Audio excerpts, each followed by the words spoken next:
Welcome to Felidae's second webinar of our series.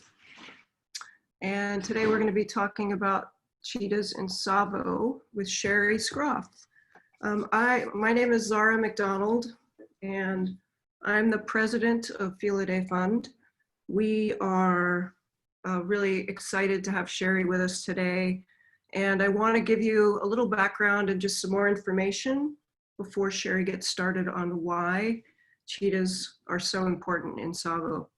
We may have some viewers on here today who are not so familiar with the cheetah, so in order to maximize Cherie's time to talk about her project, I want to share a few highlights on the cheetah for context before I introduce her.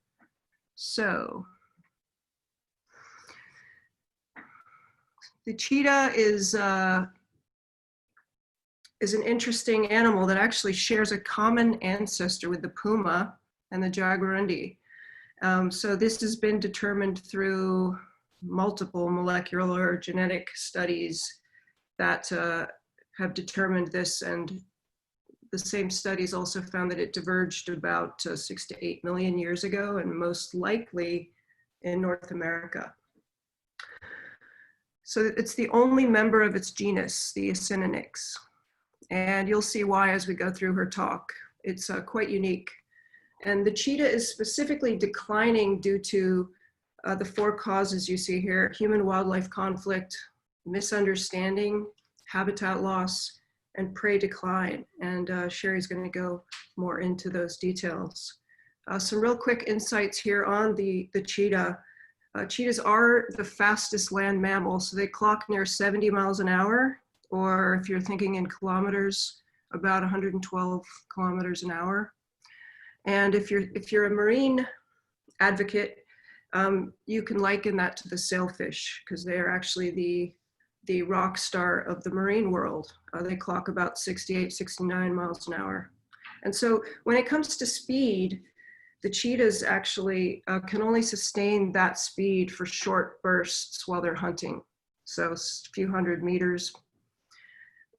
Their longevity, their lifespan is approximately 12 years. And you'll see a lot of similarities in this talk to a species we conduct a lot of research on here, the puma. There's several overlaps, but there are also a number of differences.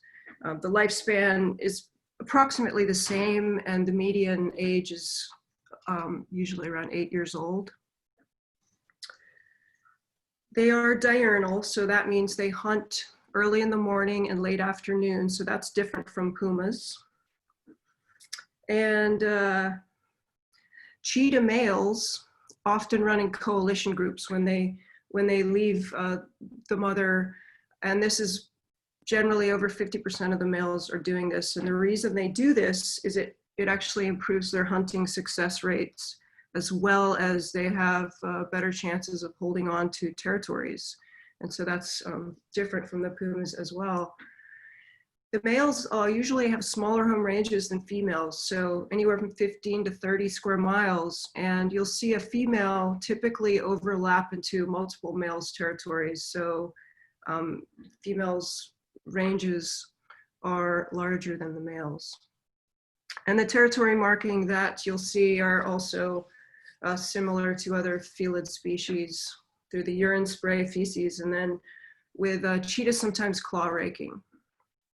One startling statistic is that cubs, the mortality of cubs, the rate is up at 90% in some areas, meaning 1 out of 10 cubs will survive. And because of this, the cheetahs tend to have larger litters, as many as 5, 6 cubs. And gestation is similar to the puma, so that's about 3 months. And they're weaned very quickly, so faster than puma cubs. They're weaned almost immediately once they're born. I mean, very shortly thereafter, in under a month, they're actually eating meat. And they don't roar. So again, another similarity with the puma, they make a lot of similar sounds to your house cat. They can growl and purr and chirp.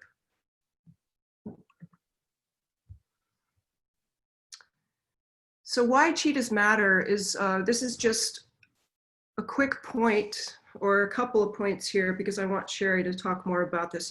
It's very critical point of her project, but they're historically found throughout Asia and Africa. And today the cheetahs in their remaining ranges are make up only 9% of the historic range. So they are functionally extinct, and the IUCN lists them as endangered.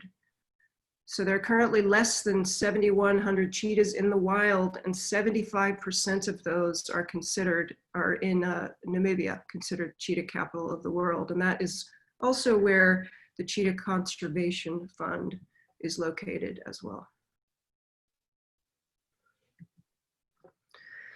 So I want to tell you a little bit about Cherie, but this is just a nice quote from Cherie directly. It is important rural people learn how to peacefully coexist with predators. And this is a theme that is pretty consistent throughout all ranges for all wild felids. And we find that often frequently with our work in the San Francisco Bay Area as well. A nice quote here from Lori Marker at Cheetah Conservation Fund, and I wanted to share this with you because it gives you a little bit of a sense of Cherie. But Cherie is a fearless pioneer in a territory that is very important for the survival of the wild cheetah. It's a bit ironic, the female cheetah is a strong-willed and independent creature, and in Kenya, it's being protected by a group of strong-willed, independent women like Cherie, Mary at Action for Cheetahs in Kenya, and Elena from the Mara Meru Cheetah Project. So all cheetahs in this area, male or female, would not really have much of a chance without them. Just a nice quote. And Cherie's going to tell you a little bit about her experiences with Lori as well. So before I switch over, just a quick intro of Cherie. Cherie's the director, principal investigator of the Tsavo Cheetah Project. And she founded this in 2011. She's a native of Silicon Valley here in California. And she first went to Kenya in 1992 when she was a biology undergraduate at Boston University. And she spent about 4 months studying the Maasai giraffe. After graduation, she worked at Yosemite National Park in California, monitoring black bears, and subsequently spent time as a felid veterinary technician while working on other wildlife in South Africa. She went on to do her graduate work in animal ecology at Iowa State University. Then she accepted a position with the Mara Cheetah Project on the Masai Mara in Kenya. So in 2011, she set up the Tsavo Cheetah Project, which not only monitors the number of cheetahs in the park, and she'll talk more about those numbers, but she also works to educate local communities and schools on cheetah conservation. She relies on help from volunteers who periodically come out to work with her in Tsavo. And I will also mention, if you have a penchant for cheetahs or are interested in what you learn here today, or you love Africa, you might have interest in visiting and arranging a visit with us to see Cherie in the field as our international travel options open back up. So at this point, I'm gonna switch over here, and I'm gonna be running Cherie's presentation while she takes us through this talk. So I'm gonna jump out of the screen share for a second and switch over.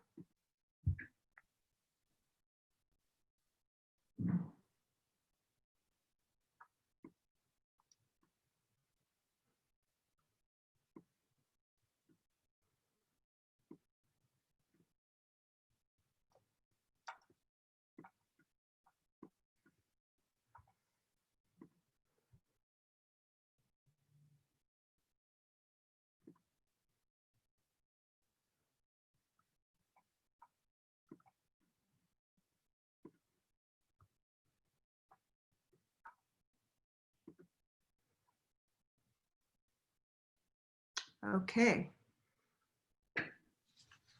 Cherie Schroff.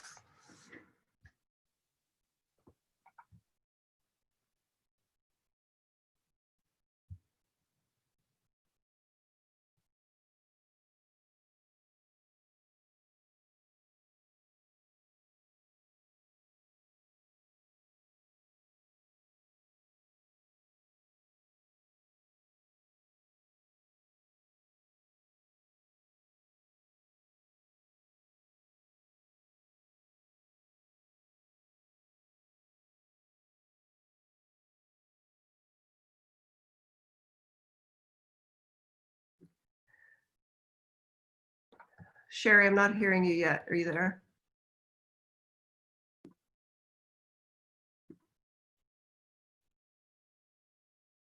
Hello, hello. I think I hear you.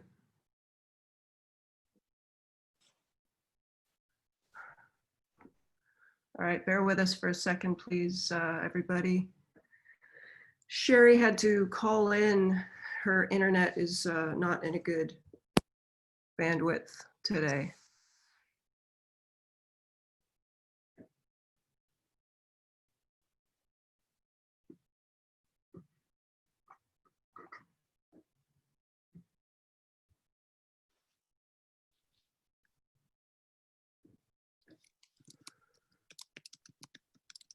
I have some people online on helping me with this today, so I just want to check in with my team. Do we have Cherie there?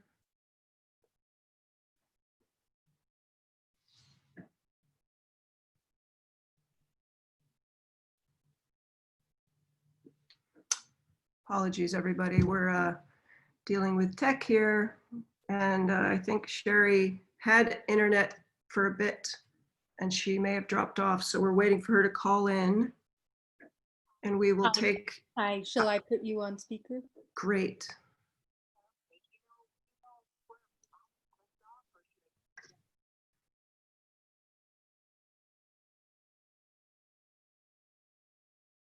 Can I put you on speaker? Okay. Great. Hey, Cherie. All right. Hello, everyone. This is Cherie. Sorry, I've had a little internet problem here.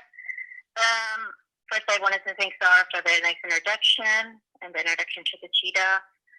And I wanted to begin my presentation, which is an overview of my field work in Tsavo, with a little story, if I can. And this is what led me up to my interest in cheetahs and eventually the Tsavo Cheetah Project.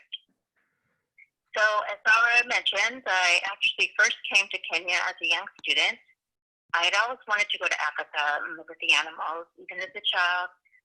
So when I heard of this opportunity at my university for an internship studying the Maasai giraffe and wildlife biology near Nairobi on the Athi-Kipiti Plain, I was very excited.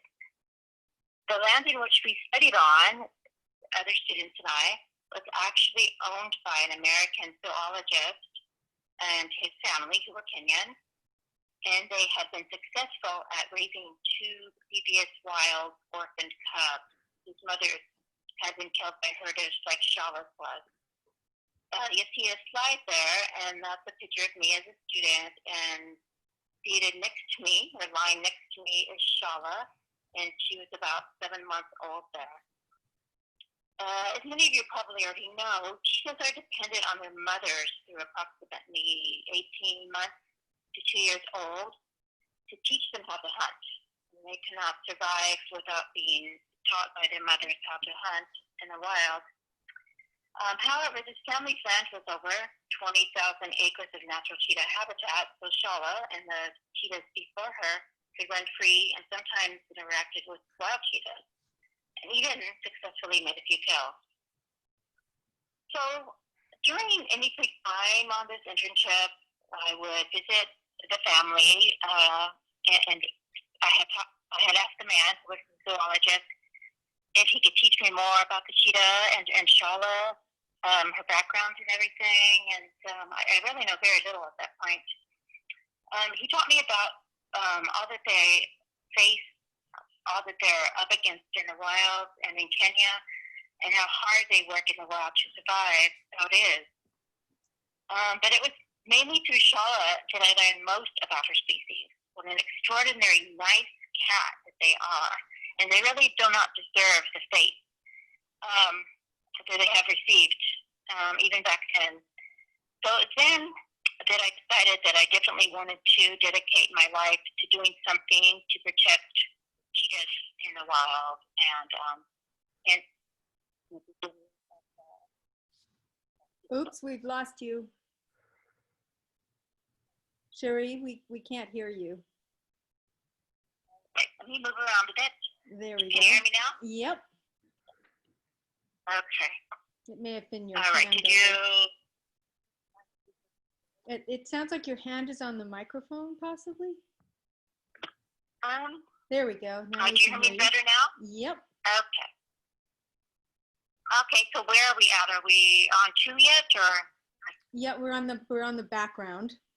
Should we move to the next slide? Okay. All right. Did the background everyone heard? I hope. Yes. All right. All right. So, okay. So, hence the Tsavo Cheetah Project.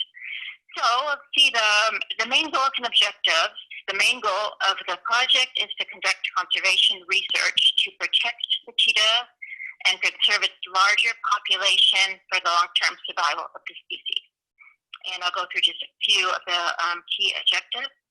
To determine distribution, population, and conservation status, and monitor population trends, which is very important.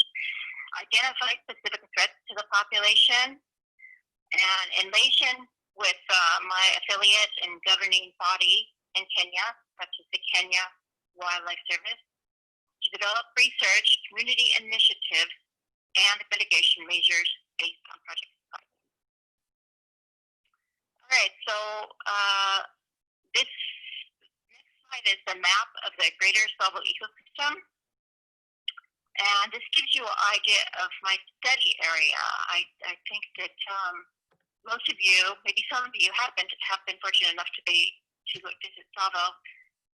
You see the outline of the dark green line, is the ecosystem. Hold on one second. There it is. Yep. Great. Yes? Yes? Yes. Are we on the map?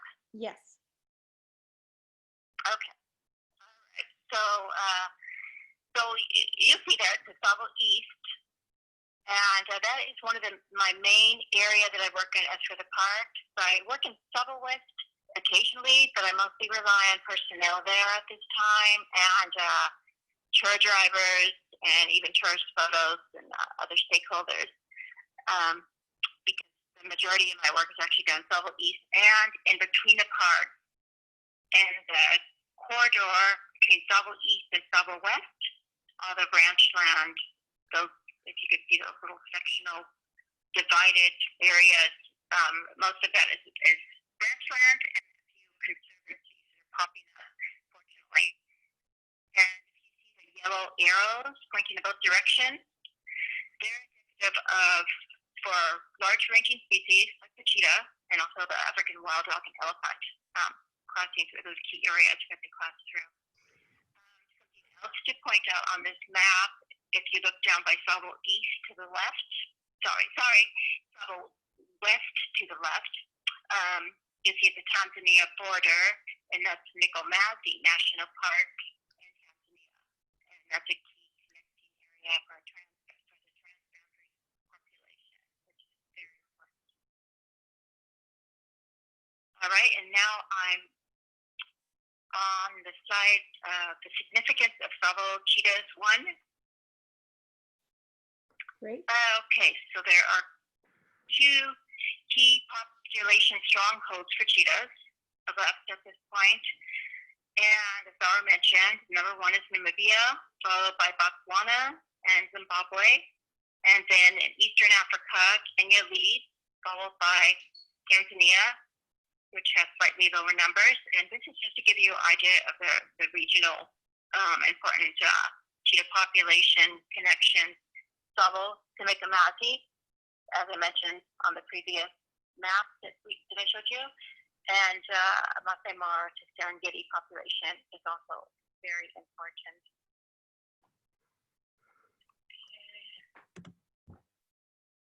And so the largest connecting population in Kenya provided the vast size of the Tsavo Conservation Area, which is 16,000 square miles.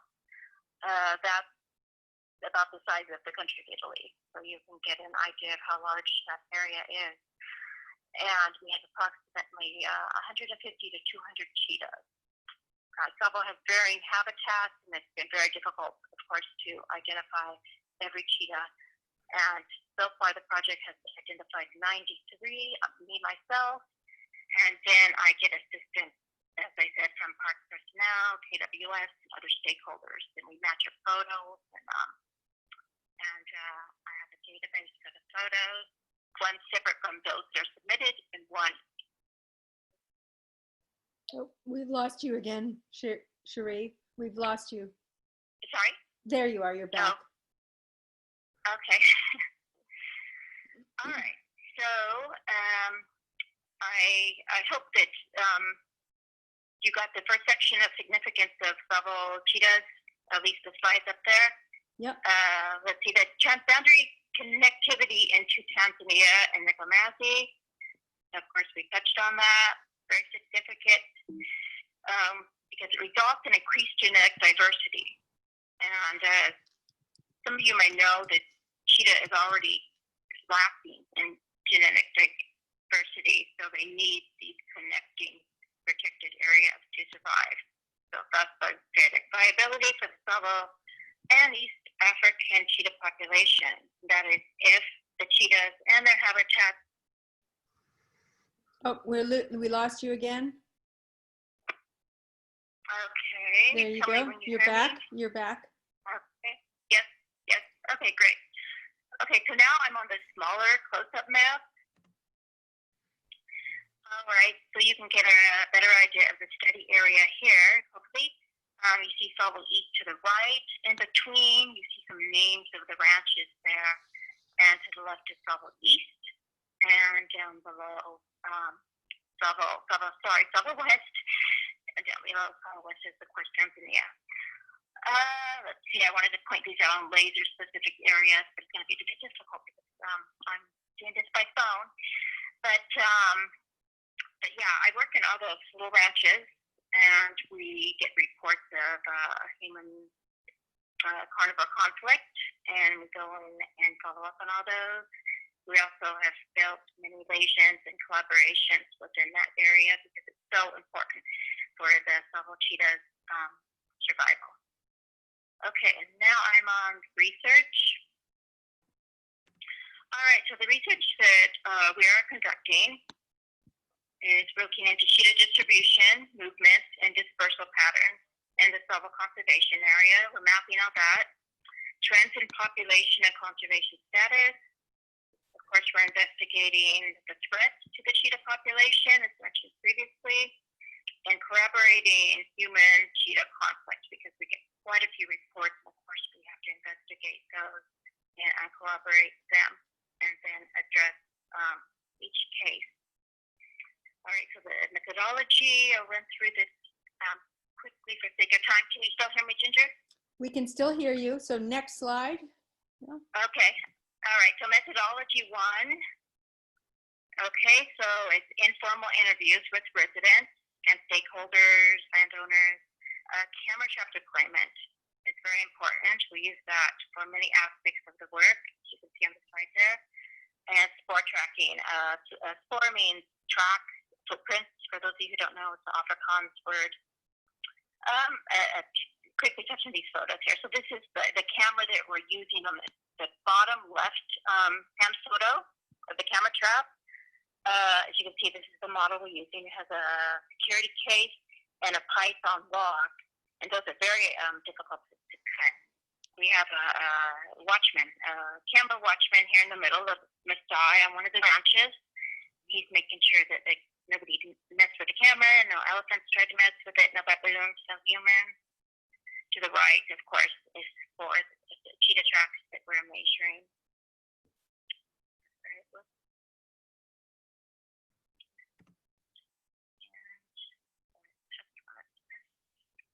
All right, so this is methodology photos. This is just a closer up of the camera trap that we're using. And one of the watchmen, who's also a cheetah scout in the bottom picture. You can see him in his shuka there.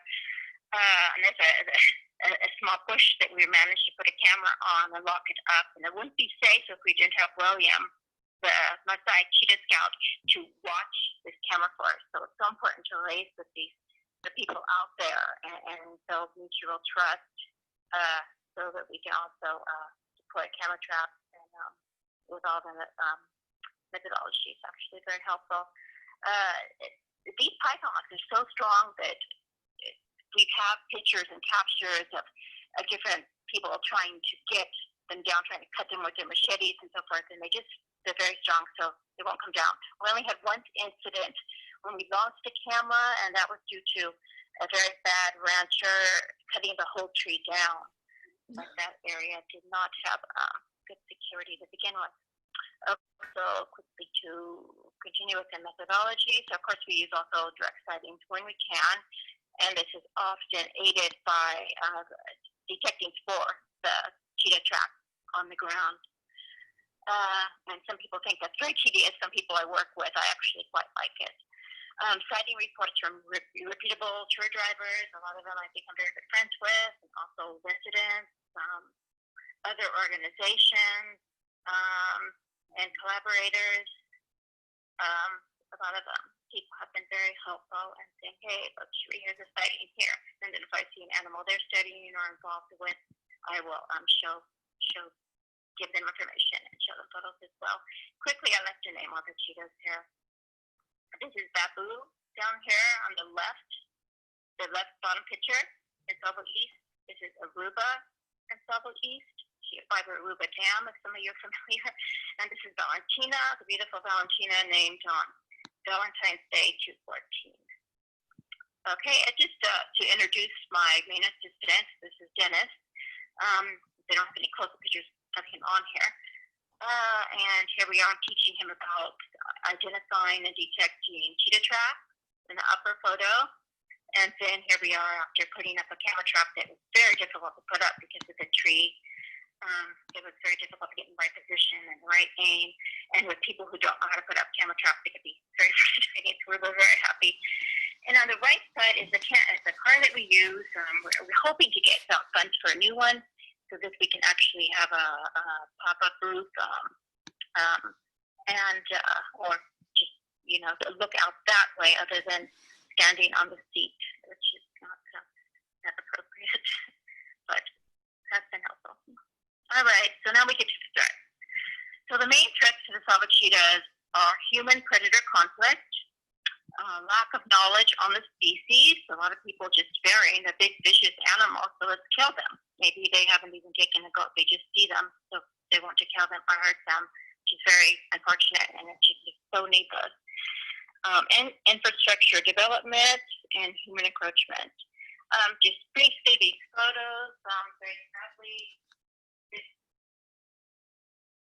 is the skull of one of the cheetahs that was bludgeoned, very sadly, you can see on the left-hand side. And then we have a cheetah that was killed on the new Standard Gauge Railway that borders Tsavo East.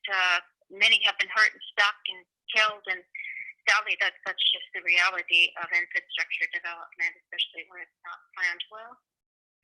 And I was going to tell a story about this, but for sake of time, and I do apologize for showing these photos, because they're not present photos, but it is the reality of my work, and so I think it is very important to include them. But this is just one of several cheetahs that we have found that have been needlessly killed, cornered into the bush, and bludgeoned by a herder because of either they thought she was vicious, or she attacked goats, or they thought she might have attacked goats.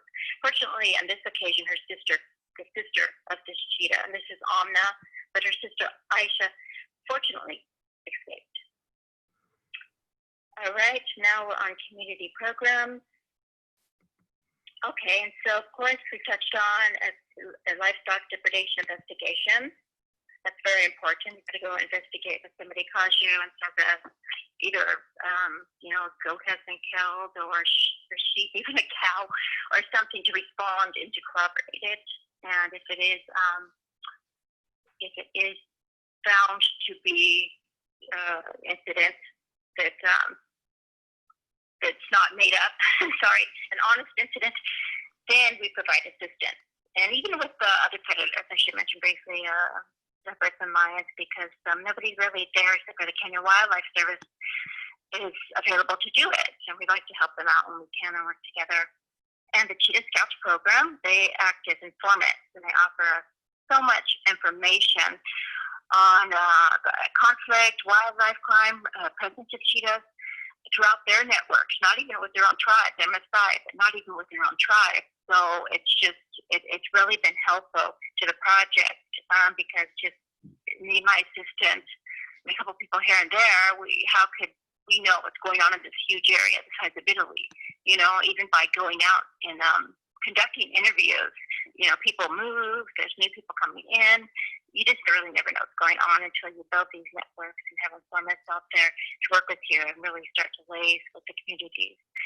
And of course, Tsavo Cheetah's ecosystem school-based program, which is one of my favorite aspects of the project, aside from seeing cheetahs.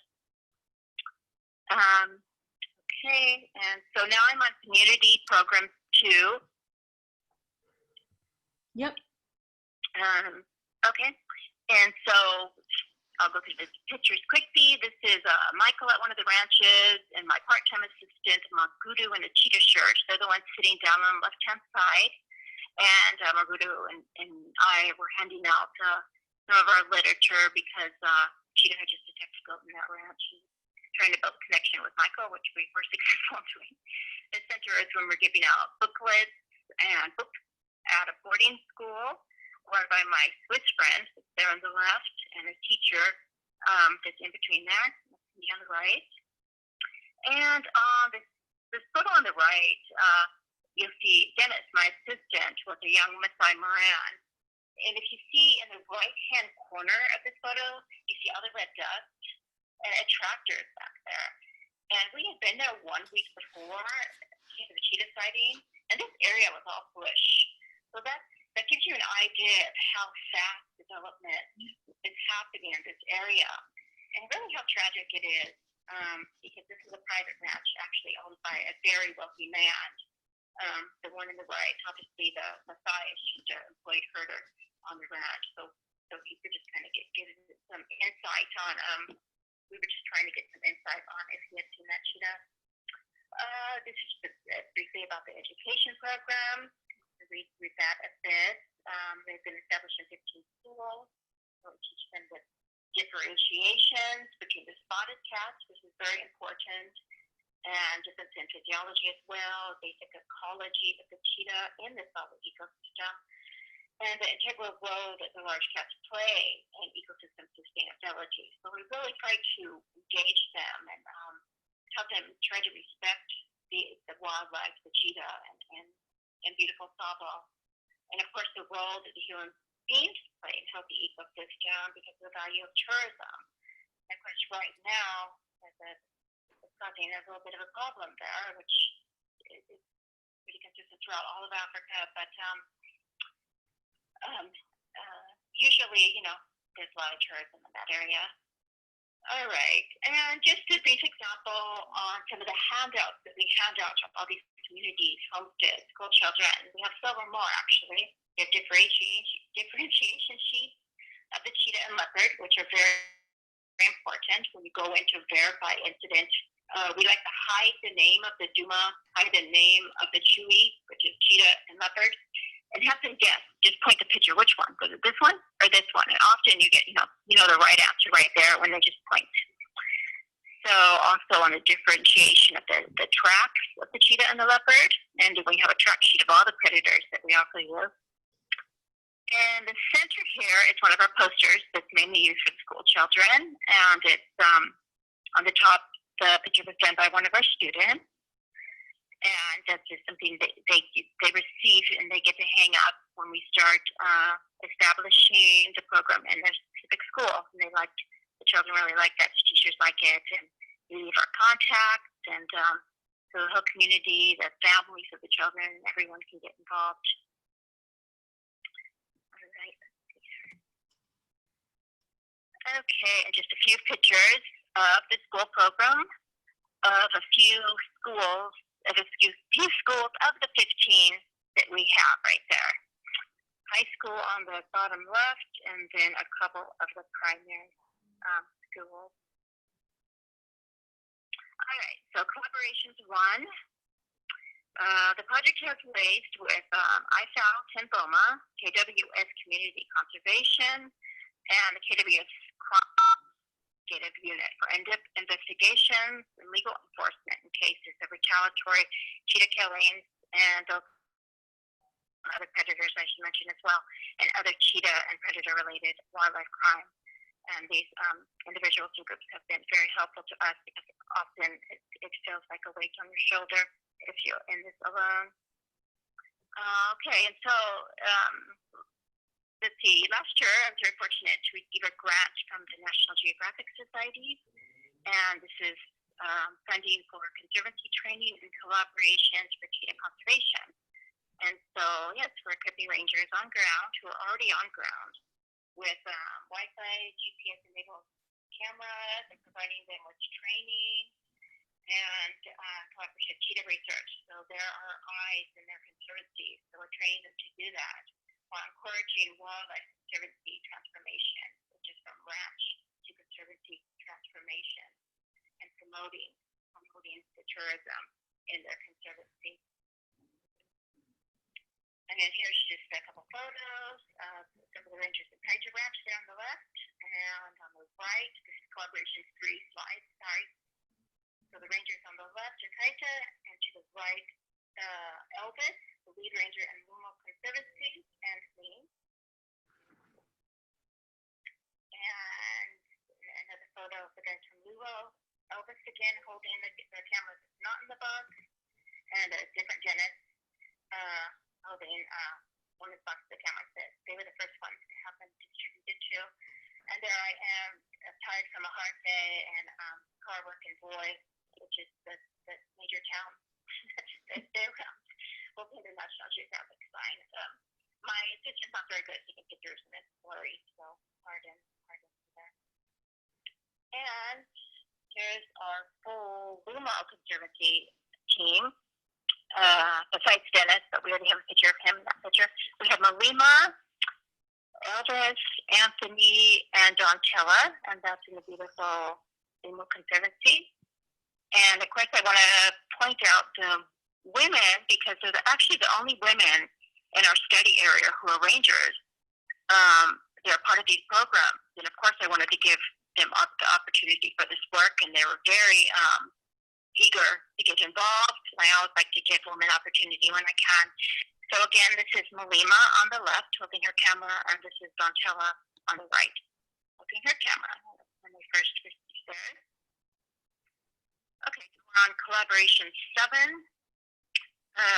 Okay, so we also collaborate with Action for Cheetahs Kenya and Cheetah Conservation Fund, and my friend Elena at Marimari Cheetah Project, of course, Kenya Wildlife Service, and the University of Nairobi.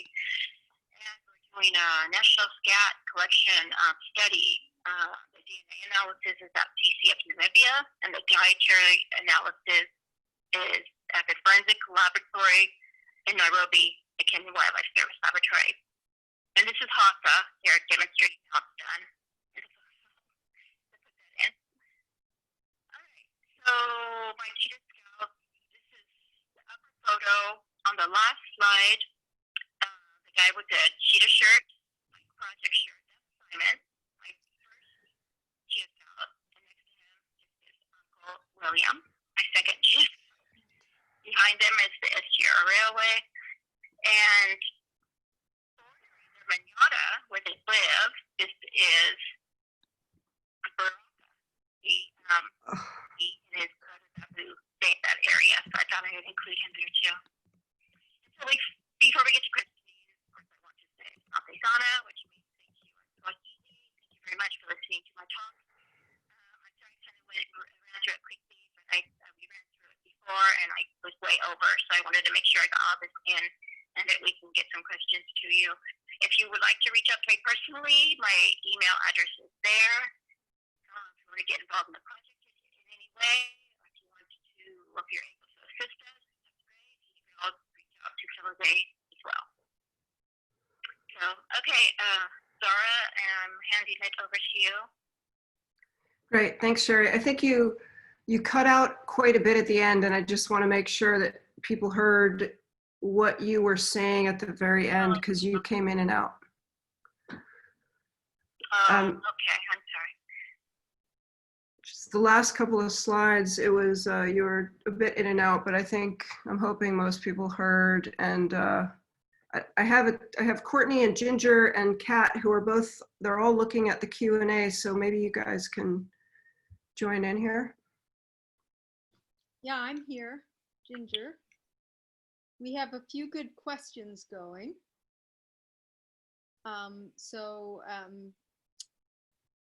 First question from Barbara. Is this population being impacted by trafficking through Somaliland, where CCF has recently set up operations to care for confiscated cubs? Not that we know of right now. You know, the size is so large, and I've always seen some people would actually say, no, it's not, because they don't have any evidence. I have to say there have been some rumors here and there, and the Kenya Wildlife Service knows about those, and they're the ones to investigate those. And of course, if me, my team, my network ever hear of anything, you know, we're going to get word and do something about it. So not that I know of, but it's always something we're looking out for as investigating any threat, as I mentioned. Great. Another one from Thomas. Is the population of 150 to 200 have genetic exchange with other populations? The Tanzania population in Mikomazi, that's yet to be actually has been evidence of cheetahs moving through Tsavo West and Mikomazi National Park. So that would be a yes. But we're hoping to get more of that information from the SCAT study as well, from the collaborative SCAT study. We can look at the DNA. Makes sense. Then Lily asks, what is a tip you would give for having a good relationship with the local community? Thank you. Sorry, what was the first sentence? What is a tip you would give for having a good relationship with the local community? Oh, all right. Well, it really takes time sometimes. I mean, you know, when you don't know people, they don't know you. And you may go in and your first impression is everything's going to be okay, we're on the same level, but you really have to get to know the people, because sometimes, you know, you can be stabbed in the back sometimes. And then sometimes these people could prove to be really helpful and trustworthy and become good friends. So it really is something that you just can't walk into once, do an interview and leave, or walk into once, save one goat and leave.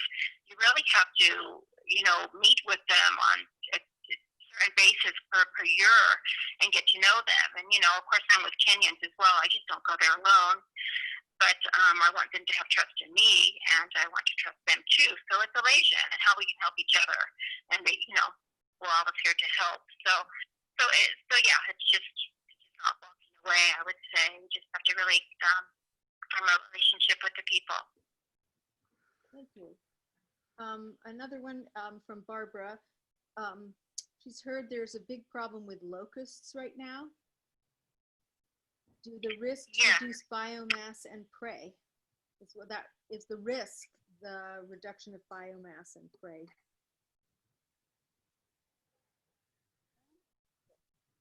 Oops. Understanding the question.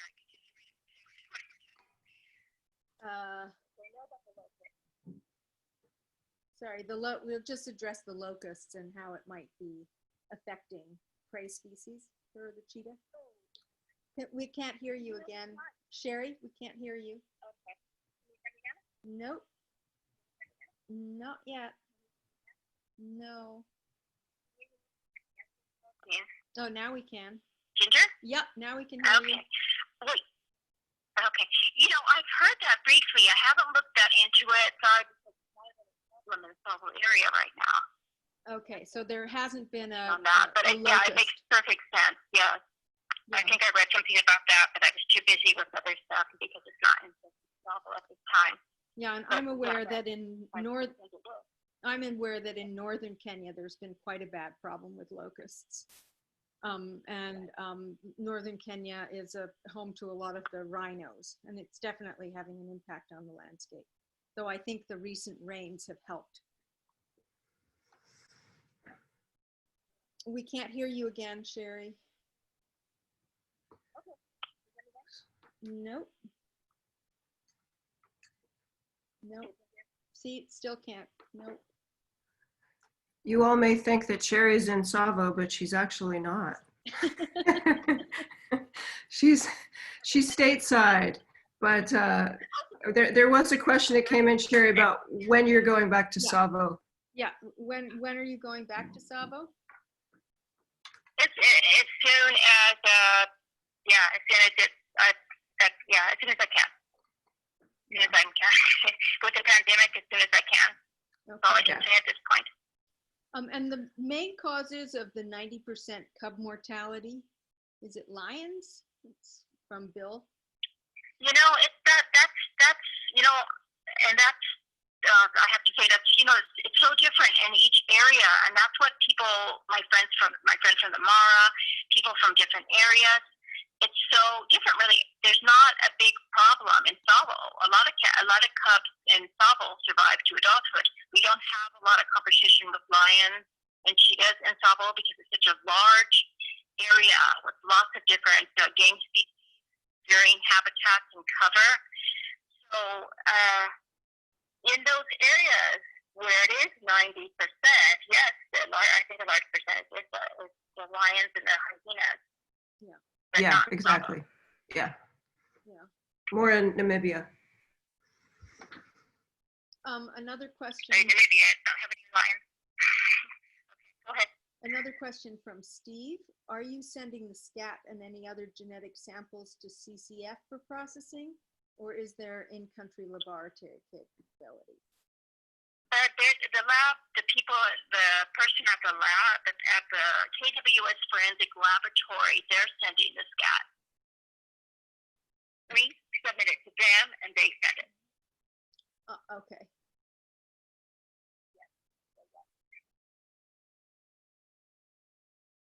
Okay, then.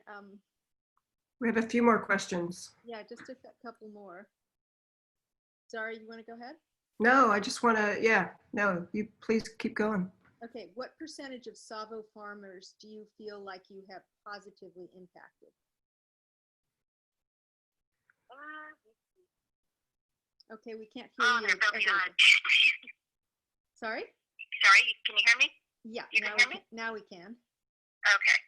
I don't want to give a percentage on that because it's something I haven't. Yeah, it's such a large area, and I don't have a percentage on that. As many as we can, and the reason I don't is because there's so many different farms and infrastructure projects developing almost on a daily basis. You can't keep up with it, so it's hard for me to just put a percentage on that. If I just went out one day and thought, well, which ones have we worked with, then you can come for this percentage, but that's something I just haven't done. Okay. How often do people use cheetahs as pets? Sophia asking. How often? Well, geez. Well, I don't think it's really done so much in Kenya. There's laws against that. They unfortunately do put them in little orphanages, and sometimes there's private buyers at restaurants, and it's very rare though. But obviously that's in the Arab countries, and cheetahs. I don't know the percentage that are actually used as pets, but hopefully CCF and these other organizations that are working on that, they're reducing whatever that percentage is. I'm also on the lookout, though. That's what we were talking about. With the wild cub trade, but you're always on the lookout when you're networking with people and you're going throughout this great expanse and you're investigating at all times. Yeah. But no pets in the Tsavo area. Matt says, thank you for the presentation. To what extent has social and governmental perception of the Tsavo Cheetah Project changed since you began? Did you first encounter much resistance, and from whom?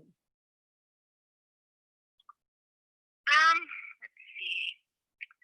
Well, on a governmental basis, I've never had a problem. Everyone's always been pretty supportive. Yeah, and of course, Kenya Wildlife Service has been very supportive as well. Sometimes when you first meet people like chiefs and so forth, they think you're coming out to save this vicious cat, and maybe you're not on good basis with them at first, but then that's when you start, establishing a relationship and building that rapport. and letting them know what you're there for, attending these governmental farms and so forth, and that's how you work that out. So I would say more so that the community, they have really changed and grown over the years. I mean, as far as working with us, some of them, even the Maasai Scouts on the last slide, Simon and William, at first they were like, I was thinking, oh, I can't, we're not going to be able to work with these people. But they just sort of been, working with us. Okay, we're losing you again. Sorry. Cherie, we've just lost you again. No.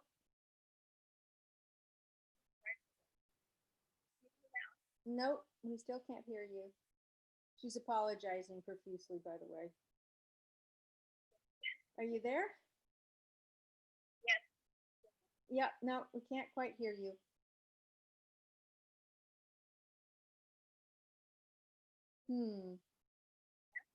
Nope. Hi, Cherie. We can't hear you very well at all.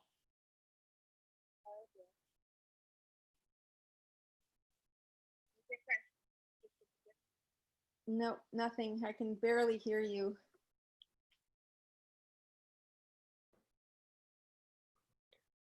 Maybe keep trying.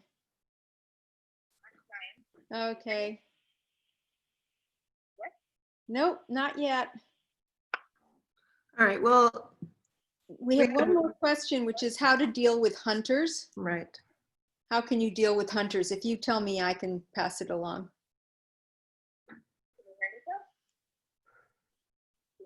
I can hear you off speaker, but not on the speaker. So the question is, how do you deal with hunters?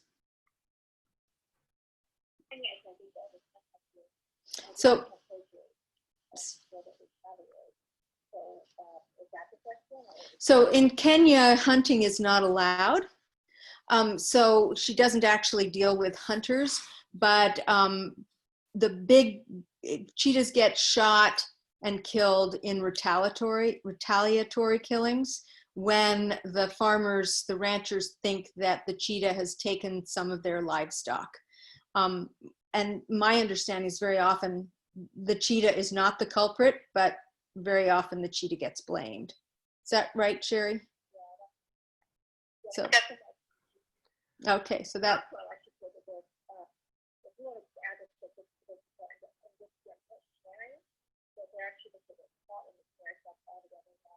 Yeah, and so the other, so that's kind of a form of hunting. Is snare traps, everybody. We've got Cherie back. Go ahead, Cherie. You hear me now? Yeah, now we can. Okay, yeah, sorry. No, I was going to add that though hunting is illegal in Kenya, and Ginger explained the retaliatory injuries and killings. But also, there's a big problem with bushmeat hunting by local people and by people that make it their business in the Tsavo ecosystem and throughout Kenya. And some of them set snares, the wire snares, indiscriminately. So any animal can get caught, and there have been quite a few. It's not one of their major threats, but there have been cheetahs that have been caught. One recent one in Gutini Sanctuary just several months ago. He got caught around his neck, and luckily the veterinarian was able to rescue him. But in other instances, they've been found dead in snares, like all the other wildlife. So that's the form of hunting in Tsavo and Kenya. Great. Another question from Sophia: are there any projects to reintroduce captive cheetahs? They're not right now in Kenya. I know Action for Cheetahs in Kenya were entertaining that at some point, and I know she has so much going on right now. I don't know if she's looking into that. That would have to be approved through several governmental bodies and Kenya Wildlife Service. It would have to be the right area and reserve. I'd be all for something like that, but I don't think it's happening at this time in Kenya. Okay, great. And then it's not happening right now. One more question from Derek. Thank you all so much for these webinars, and can we have them recorded? And the answer is absolutely. We are recording these, they're generally available online for 30 days. And we might be able to get them to you after that with a special request. Is that right, Zara? Yeah, yeah. Great. Well, I think we're going to let everyone go, but I want to say thank you so much for your patience. We are a little challenged just using the phone line instead, but I think overall you were able to view much of the presentation and hopefully hear most of what Cherie had to say about the project, and I hope you enjoyed it. Please let us know, and hopefully you can also join us next week, where we will have Dave Stoner talking about pumas again. Anything else to add, Ginger? And we can let everyone go right on time. Last little question. Sure. What's happening are there rangers still functioning in Tsavo, Cherie, during this pandemic? That's a very good question, because because I'm receiving lots of communications and in touch with everyone. There are some rangers on ground, and they're not allowed to leave. That's kind of their quarantine area, so they're not allowed to leave. And there are quite a few rangers as well that have been sent home because of lack of funds. So there have been in some areas. I have to get the details for Tsavo yet, but bushmeat poaching it has increased in some areas of Kenya right now, I know. And it is worrisome because you don't have as many rangers on ground, both in the national parks and outside areas. So somebody from one of the ranches we work with has told me, even though he's there quarantined, not allowed to leave, that poaching has still increased in that area. And I think it may be due to some of the rangers had to be sent home due to lack of funds. So it's a very good question. It's challenging, and hopefully that came from Stacy. So thank you, Stacy. Great. Thank you so much, Cherie. I think everyone enjoyed it. Thank you. And we have contact information for you to reach out to Cherie. You can always go through us as well. But again, thanks for your patience. We really appreciate it. Yes, thank you, everyone. Okay, we're going to sign off and take care. We hope to see many of you next week. Have a good evening and be safe.